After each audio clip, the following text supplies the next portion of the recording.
આપણે આજના લેક્ચરની અંદર જોઈએ તો કે વનસ્પતિની અંદર હવાઈ ભાગ અને ભૂમિગત ભાગ. તો હવાઈ ભાગની અંદર આપણે પ્રરોહ તંત્રની અંદર વાત કરતા હતા કે પ્રકાંડ ઉપર બરાબર છે પર્ણો, પુષ્પો આ બધાને આધાર આપે છે. તો અહીંયા પુષ્પની વાત કરીએ તો પ્રકાંડ એટલે કે પ્રરોહ ઉપર પુષ્પો કઈ રીતના ગોઠવાય છે તો એ ગોઠવણીને સામાન્ય રીતના પુષ્પ વિન્યાસ તરીકે ઓળખીએ છીએ. તો આજના લેક્ચરની અંદર પુષ્પ વિન્યાસ જેને આપણે ઇન્ફ્લોરન્સ તરીકે ઓળખીએ છીએ. તો પુષ્પ એક પ્રકારનું શું છે તો કે પહેલું તો કહીએ કે રૂપાંતરિત પ્રરોહ છે. શું છે? રૂપાંતરિત પ્રરોહ છે. રૂપાંતરિત પ્રરોહ સામાન્ય રીતના કોઈ જગ્યાએ આપણે જોઈએ તો કે અગ્રકલિકામાં જે છે ત્યાંથી જ જે છે પુષ્પનું રૂપાંતરણ થતું હોય, ઘણી વખત કક્ષમાં પણ રૂપાંતરણ થતું હોય પુષ્પોનું. તો આ પ્રકારેની જે ગોઠવણી છે બરાબર છે પ્રરોહનો જે આપણે કહીએ કે મુખ્ય કોઈ વનસ્પતિ હોય એના આગળના ભાગે સામાન્ય રીતના પુષ્પ આવતા હોય, તેનો અગ્રીય ભાગ છે ત્યાં આપણે કીધું કે વર્ધનશીલ પેશીના કોષો હોય જે સતત કોષ વિભાજન કરી અને શું કરે, નવા નવા બહિરુદભેદ ઉત્પન્ન કરે. તો અહીંયા પ્રરોહનો અગ્રીય વર્ધનશીલ ભાગ એ પુષ્પીય વર્ધનશીલ ભાગમાં પરિણમે છે. શું થાય છે? પ્રરોહનો અગ્રીય વર્ધનશીલ ભાગ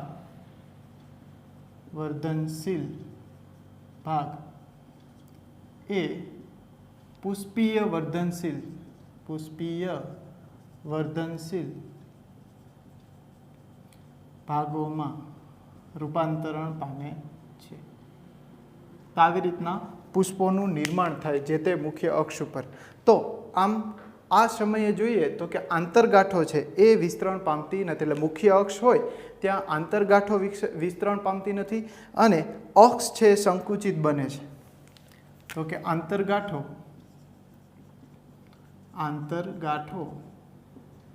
બરાબર છે શું છે? કેટલાક સમય સુધી આપણે કહીએ કે આંતરગાંઠો એ વિસ્તરણ પામતી નથી,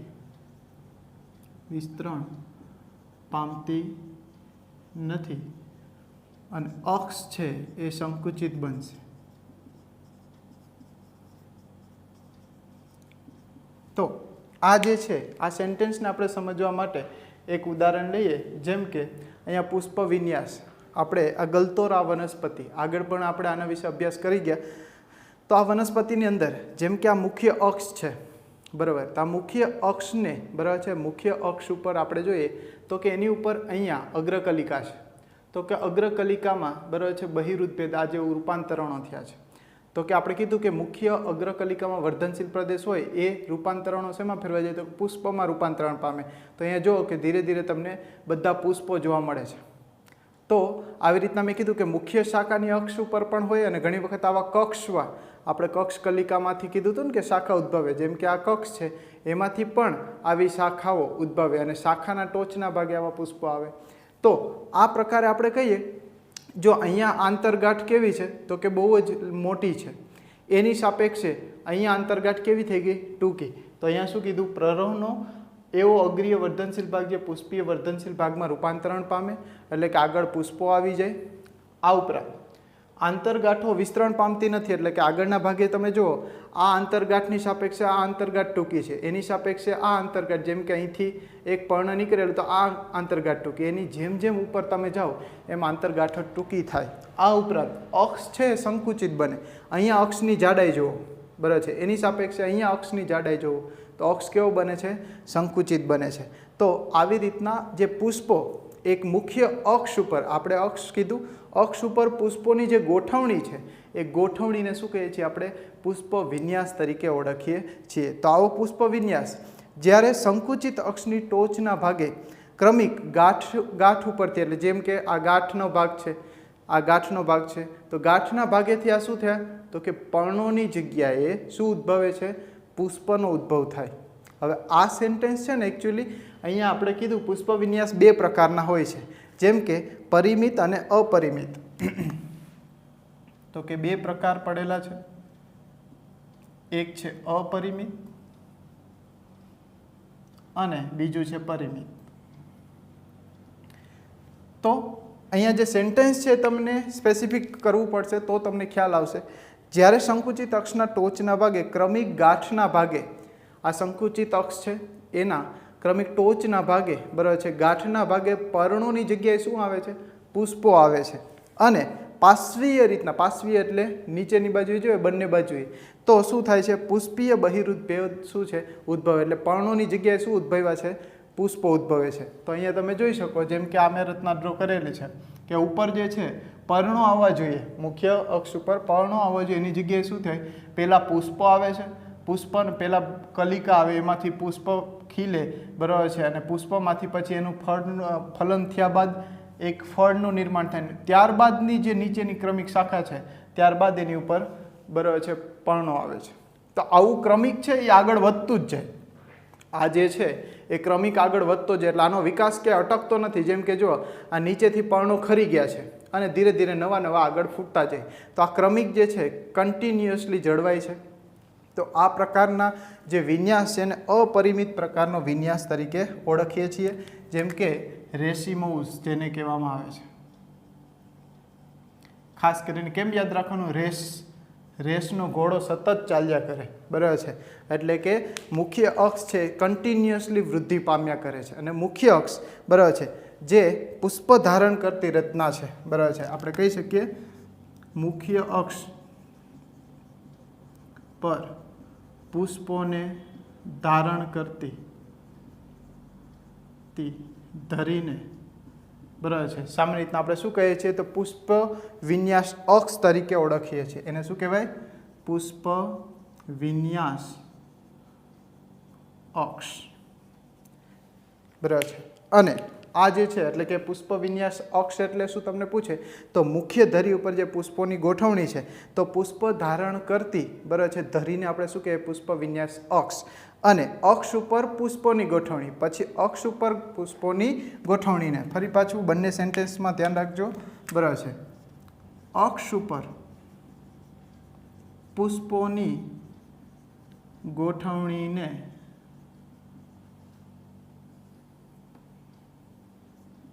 પુષ્પ વિન્યાસ તરીકે ઓળખે. આ એની ડેફિનેશન થઈ ગઈ. ઇન્ફ્લોરન્સ એટલે શું બરાબર છે? પુષ્પ વિન્યાસ એટલે શું? તો મુખ્ય અક્ષ પર પુષ્પોની ગોઠવણીને શું કહેવાય? પુષ્પ વિન્યાસ. તો આ ઉપરાંત બીજી જે છે મુખ્ય અક્ષ ઉપર પુષ્પો ધારણ કરતી ધરીને આપણે શું કહીએ? પુષ્પ વિન્યાસ અક્ષ તરીકે ઓળખીએ છીએ. સામાન્ય રીતના આને પુષ્પ વિન્યાસ જે છે ઇન્ફ્લોરન્સ અથવા એન્થોટેક્સી તરીકે પણ ઓળખવામાં આવે છે. એન્થોટેક્સી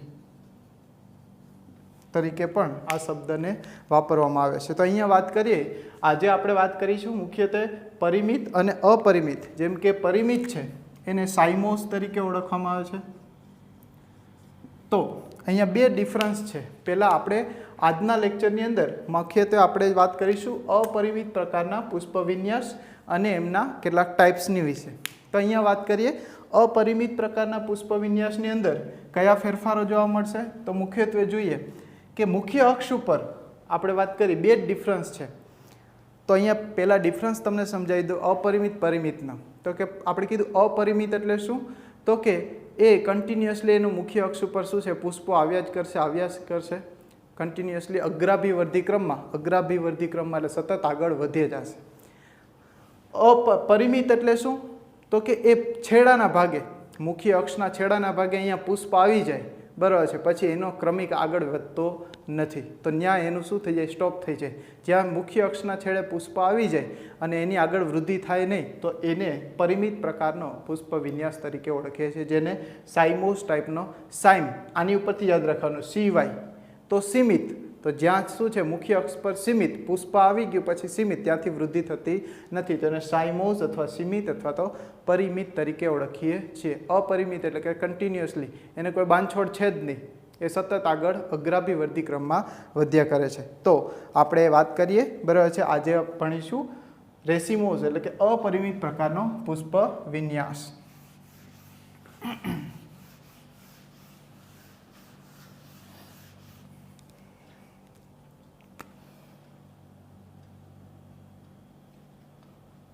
અપરિમિત જેને આપણે રેસિમોસ તરીકે ઓળખીએ છીએ. તો અપરિમિત પ્રકારના પુષ્પ એટલે મુખ્ય અક્ષ સતત વિકાસ પામે છે અને અનુક્રમિત અગ્રાભિવર્ધી ક્રમમાં બરાબર છે પાર્શ્વીય રીતના પુષ્પ ઉદ્ભવે છે, એટલે કે મુખ્ય અક્ષ પર સતત બરાબર છે અગ્રાભિવર્ધી ક્રમમાં વૃદ્ધિ પામે અને એ વૃદ્ધિ બાદ શું કરશે, એ પાર્શ્વીય રીતના પાર્શ્વીય ભાગોમાં પુષ્પોનો શું થાય છે, ઉદ્ભવ થાય. તો અહીંયા ખાસ લક્ષણ શું છે, તો કે સામાન્ય રીતના અહીંયા પાર્શ્વીય ભાગે એટલે કે મુખ્ય અક્ષ ઉપર જે છે બરાબર છે, મુખ્ય અક્ષની અગ્રકલિકા છે એનું રૂપાંતરણ પુષ્પમાં થતું નથી, એ સીમિત પ્રકારમાં. અહીંયા તો મુખ્ય અક્ષ જે છે એના પાર્શ્વીય એટલે પાછળના ભાગેથી શું છે, પુષ્પનો ઉદ્ભવ થાય છે. તો અહીંયા એના ટાઈપ્સ છે, જે 5 ટાઈપ છે બરાબર છે. ખાસ એનસીઆરટીની અંદર બરાબર છે આપણે આટલું જ આપ્યું છે, આટલું જ સમજવાની વાત હતી કે ગોલતોરો, જેમ કે આપણે વાત કરી ગલતોરોમાં બરાબર છે અપરિમિત પ્રકારનો વિન્યાસ, આટલું જ આપેલું છે એક એક્ઝામ્પલને આવી રીતના કે મુખ્ય અક્ષ પર સતત શું થાય કે અગ્રાભિવર્ધી ક્રમમાં સતત જે છે વૃદ્ધિ થયા કરે ને પાર્શ્વીય રીતના પુષ્પનો ઉદ્ભવ થાય. તો આજે એના જે છે આપણે એક્સ્ટ્રા છે પણ એના ટાઈપ્સ જે છે એના વિશે આપણે વાત કરીએ તો કે અપરિમિતના ટાઈપ્સ, જેમ કે પહેલું છે કલગી, બીજું છે સૂકી, ત્રીજું માંસલ સૂકી, ચોથું નિલંબ સૂકી, પાંચમું બરાબર છે છત્રક અને છઠ્ઠું સ્તબક. આ 5 બરાબર છે અપરિમિત પ્રકારના બરાબર છે પુષ્પ વિન્યાસના પ્રકારો છે. જેમ કે આપણે વાત કરીએ કલગી, આની ટ્રીક ઉપરથી યાદ રાખી છે, કશું માની લો, શું કશું માની લો, છત્રપતિ સ્તબ્ધ થઈ ગયા. છત્રપતિ શિવાજીને એમ કે કંઈક તો માનો બરાબર છે, કશું માની લો, છત્રપતિ સ્તબ્ધ થઈ ગયા. કશું કલગી સૂકી બરાબર છે, માની માંસલ સૂકી, નીલમ સૂકી, છત્રપતિ સ્તબ્ધ થઈ ગયા, છત્રક અને સ્તબક. રેડી. તો આ 6 પ્રકાર છે એના વિશે આપણે વાત કરીએ. કશું માની લ્યો બરાબર છે, શું થયું, કશું માની લ્યો, છત્રપતિ સ્તબ્ધ થઈ ગયા. તો આપણે વાત કરીએ અપરિમિત પુષ્પ વિન્યાસમાં અગ્રકલિકા. મેં કીધું શું છે, અગ્રકલિકા એ પુષ્પમાં ફેરવાતી નથી બરાબર છે. તો ખાસ યાદ રાખીશું, અગ્રકલિકા પુષ્પમાં ફેરવાતી નથી. બીજો મુદ્દો યાદ રાખીશું કે અક્ષ જે છે એ અગ્રાભિવર્ધી ક્રમમાં બરાબર છે આગળ વૃદ્ધિ પામે છે. અને ત્રીજો મુદ્દો કે સામાન્ય રીતના જે નીચેના ભાગે બરાબર છે તલ પ્રદેશ એટલે કે ધરીના ભાગે આવેલા પુષ્પો એ પહેલા ખીલે છે.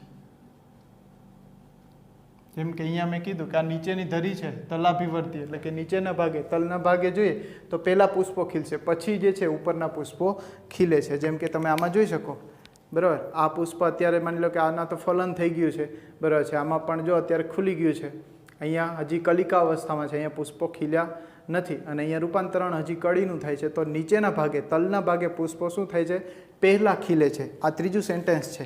તો આ પણ યાદ રાખશો ને, આ ઘટના સતત આગળ વધતું જશે, આગળ કલિકા આવશે ને પાછળ પુષ્પો ખીલતા જશે.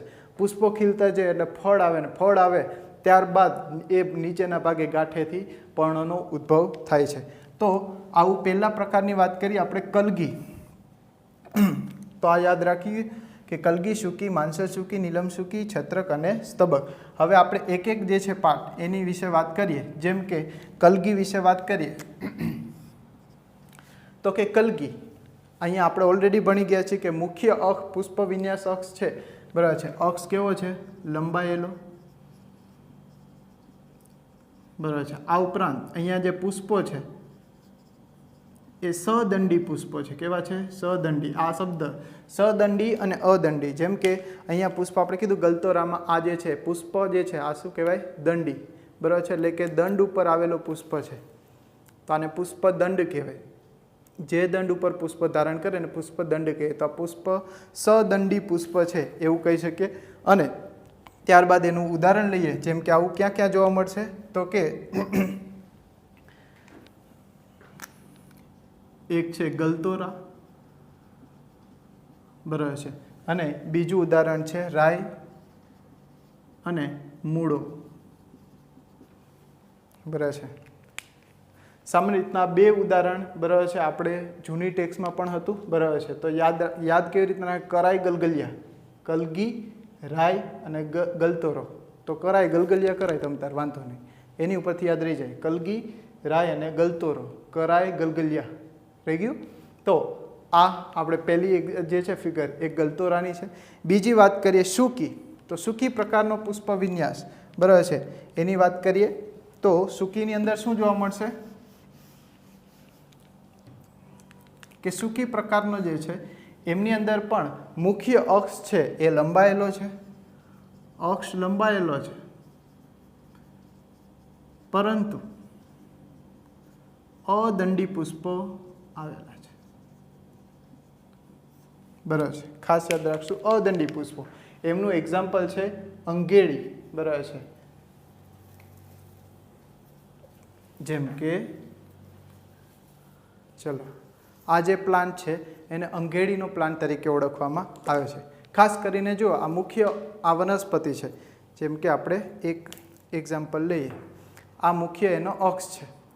જો તો મુખ્ય જે છે અક્ષ ઉપર કહેવાય કે આ એની સ્પાઇક, આને ઇંગ્લિશમાં સ્પાઇક તરીકે પણ ઓળખાય, સૂકી અથવા તો સ્પાઇક કહેવાય. આ એની સ્પાઇક છે, સામાન્ય રીતના ચોટી જાય આપણે આમ. તો આ સ્પાઇક છે, અહીંયા પુષ્પો, આ બધા પુષ્પો છે, જો દેખાય છે તમને, તો આ પુષ્પો છે એ કેવા છે તો કે અદંડી. જો અહીંયા દંડ જેવું કોઈ રચના નથી, મુખ્ય અક્ષ સાથે અદંડી પુષ્પો જોડાયેલા છે. જેમ કે અહીંયા તમે જુઓ કે આ કેસરી કલરના છે એ શું છે, પુષ્પો છે, અને એની નીચે નિપત્ર. તો દરેક જે છે પુષ્પ એની નીચે નિપત્ર પણ આવેલું છે. આ બહુ નાનું છે એટલે તમને ના દેખાય. તો આવી રીતના સ્પાઇક, બરાબર છે, આને અંગેડી તરીકે ઓળખવામાં આવે છે. આ કોમન વીડ છે, બરાબર છે. અત્યારે તમે કોઈ પણ જગ્યાએ જાઓ તો તમે વોકિંગ કરો તો તમને ક્યાંક ને ક્યાંક પ્રદેશની અંદર દેખાશે. સામાન્ય રીતના જો એના પુષ્પો જોઈએ તો આપણને ખબર પડે કેવા છે, સમ્મુખ પ્રકારના, સામે છે, બરાબર છે. તો આવી રીતના પણ આપણે યાદ રાખી શકીએ. આપણે અહીંયા યાદ રાખીશું અંગેડી, બરાબર છે, જેનું ઉદાહરણ છે સૂકી પ્રકારનું, બરાબર છે. તો આનું ઉદાહરણ શું લઈશું આપણે, અંગેડી.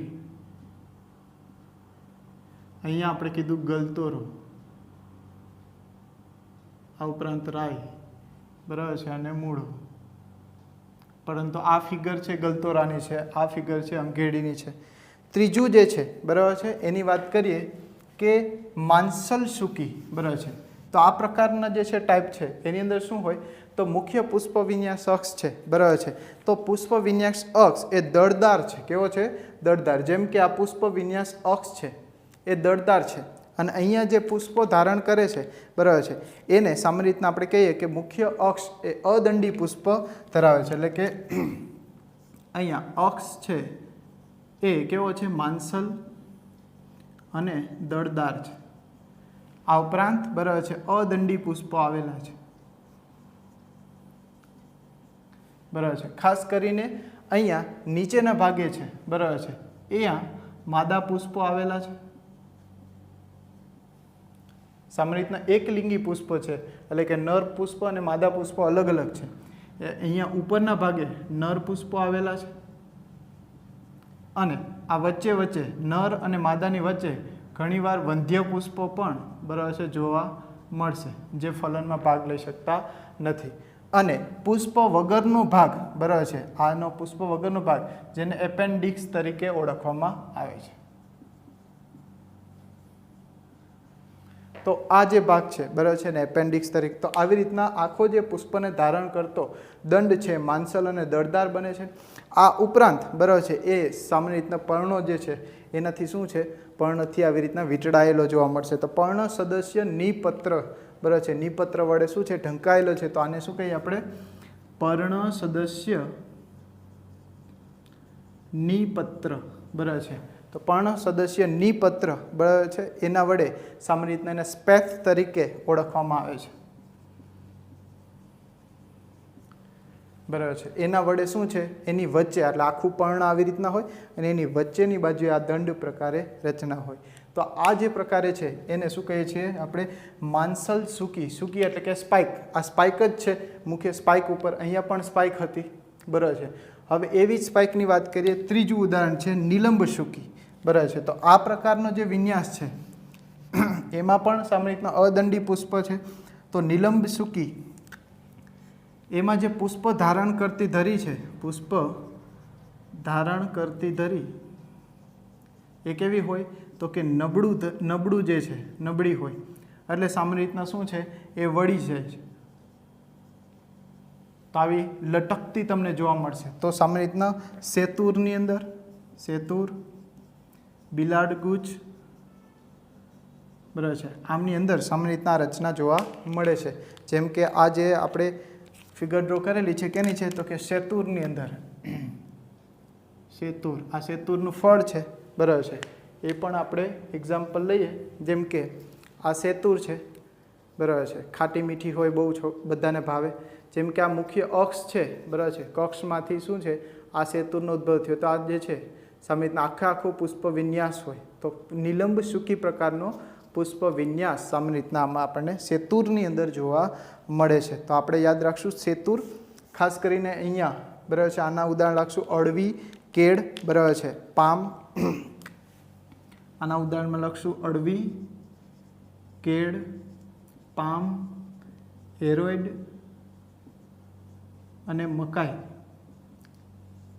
આ જે ઉદાહરણો છે એમાં પર્ણ સદસ્ય સામાન્ય રીતના માંસલ સૂકી પ્રકારનું જોવા મળશે.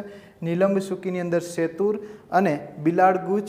આ ઉપરાંત બીજા બે છે ભોજપત્ર, ભોજપત્ર અને ઓક.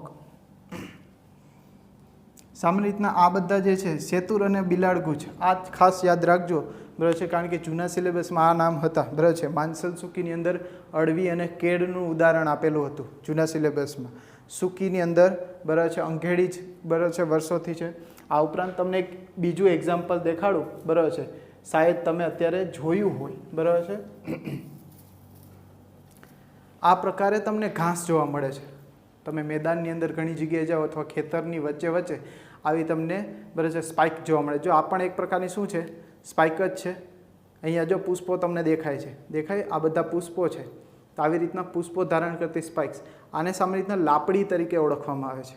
તો આ પણ એક સૂકી પ્રકારનો, બરાબર છે, એક પ્રકારનું શું છે, પુષ્પ વિન્યાસ ધરાવતી. અહીંનું કોમન વીટ છે. ગુજરાતની અંદર સામાન્ય રીતના આ બધે જ જોવા મળે છે. તો આને લાપડી, બરાબર છે, આ બીજું એક્ઝામ્પલ છે. આ માત્ર તમારી નોલેજ માટે છે, ઇન્ફોર્મેશન માટે છે, ક્યાંય લખવાનું નથી. ખાસ નિલંબ સૂકીની વાત કરી. ત્યારબાદ આપણે ઉદાહરણ લઈએ, બરાબર છે, છત્રક પ્રકારની. જેમ કે છત્રક પ્રકારનો એટલે કે અમ્બ્રેલા ટાઈપ, બરાબર છે. તો કે પાંચમું જે ઉદાહરણ છે એ અમ્બ્રેલા ટાઈપ, છત્રક ટાઈપનું.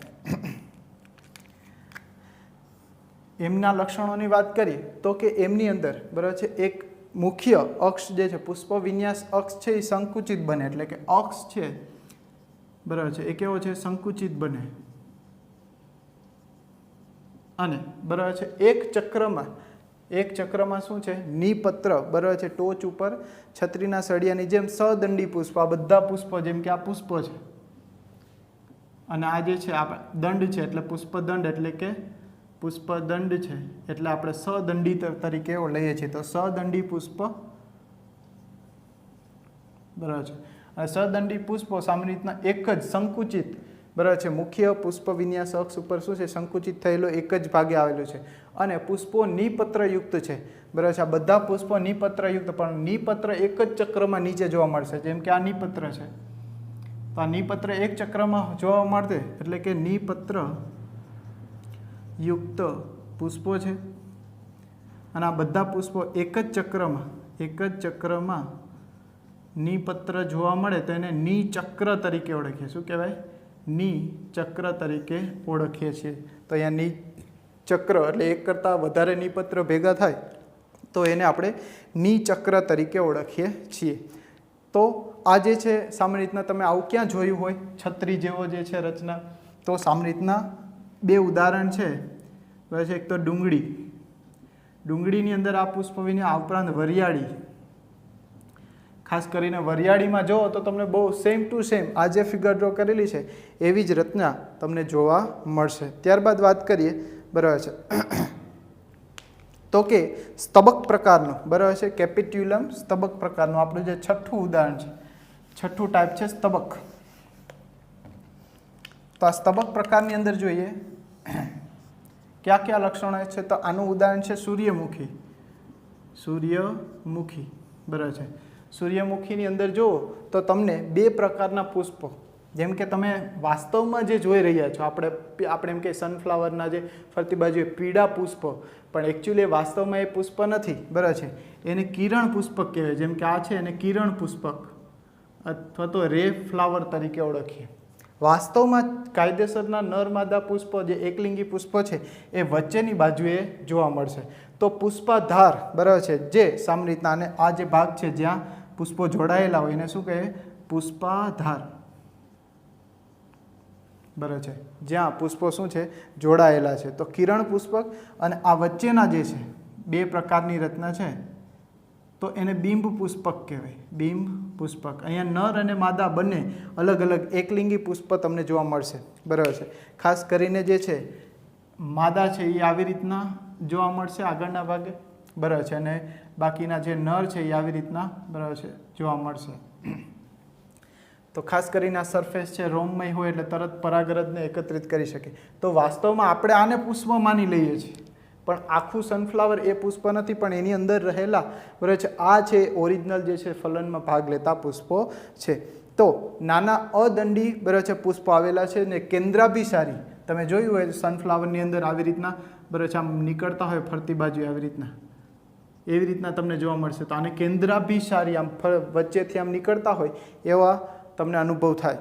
તો કિનારી તરફના પુષ્પક છે એને કિરણ પુષ્પક, વચ્ચેના પુષ્પક છે એને બિંબ પુષ્પક તરીકે ઓળખાય છે. અને પુષ્પાધાર છે એ નિપત્રયુક્ત હોય છે. નિપત્રોયુક્ત. અને આ નિપત્ર જે છે બધા જ જે છે નિપત્રો ભેગા થઈને નિચક્રની રચના કરે. આમ સૂર્યમુખી અને હજારી ગોટાની અંદર, બરાબર છે, આ તમને આ પ્રકારે સ્તબક પ્રકારનું શું જોવા મળશે?